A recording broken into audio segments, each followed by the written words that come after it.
Dos temitas para cerrar, Fernando. Dale.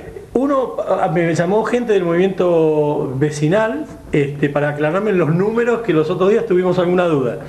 El movimiento vecinal Solidaridad San Martín. El movimiento vecinal Solidaridad, con respecto a la cantidad de votos que había sacado cada partido.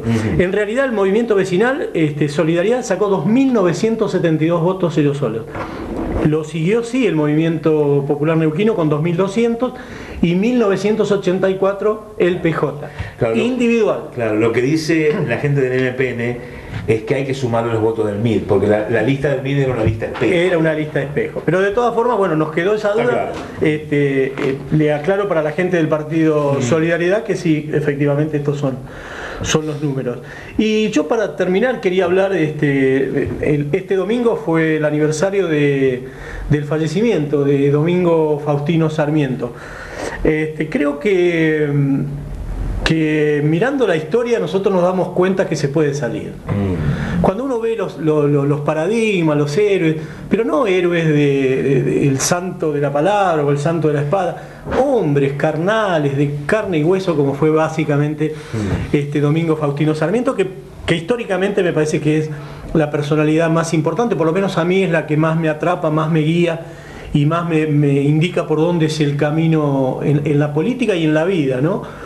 Un hombre, Sarmiento nace 9 meses después de la Revolución de Mayo. Él decía, fui engendrado en la Revolución de Mayo. Él nace en febrero de 1811.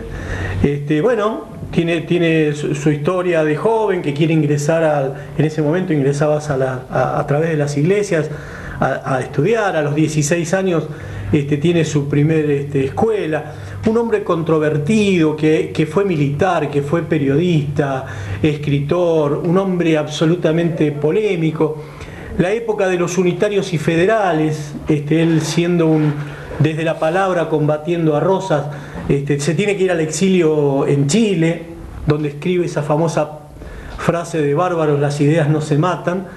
En Chile es recibido por Montt, que en ese momento era secretario de Educación, una cosa así, que luego fue el presidente Montt. Debe su nombre Puerto Montt a él. Y en un momento donde Rosas pide la extradición de Sarmiento y era combatido por el gobierno de Rosas, el gobierno chileno decide enviarlo a Estados Unidos y a Europa para que vaya a estudiar los procesos de educación de esos lugares. Sarmiento, después de recorrer Europa y Estados Unidos, vuelve deslumbrado por Estados Unidos por ver que el futuro, la industria, el capitalismo estaba avanzando y ve en Europa que se estaba cayendo. Entonces él trae ese proyecto que luego lo sintetiza trayendo las primeras maestras norteamericanas a Argentina. Un hombre que fue embajador en Estados Unidos, fue nombrado embajador por Mitre, siendo embajador de Estados Unidos y viniendo luego hacia Argentina, se lo nombra presidente de la Nación. Un hombre que marcaba los gastos que tenía para el gobierno chileno y en Francia, por ejemplo, ponía cuánto gastaba en una prostituta.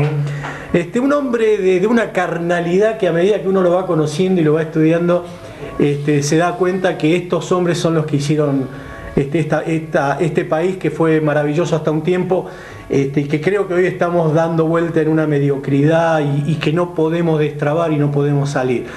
Me parece que un hombre que hizo la escuela militar, que hizo la escuela naval, que trajo el telégrafo, que hizo cientos de escuelas, que trajo los álamos, que los trajo de Australia, infinidades de cosas, un hombre que tenía la cabeza abierta para hacer miles de cosas, merece ser recordado, admirado y con un compromiso de todos aquellos que hacemos periodismo, que hacemos política, de marcarlo como un rumbo al que hay que volver. Hoy en día tantos maestros que vemos que por ahí no saben hablar o que pronuncian faltas de ortografía o falta en su educación, realmente nos da mucha lástima que con la educación estemos discutiendo nada más que sueldo y no discutamos otro tipo de proyecto. Entonces quería terminar diciendo esto, que históricamente para mí fue el argentino más importante, un tipo de carne y hueso que apostó a la educación, al progreso,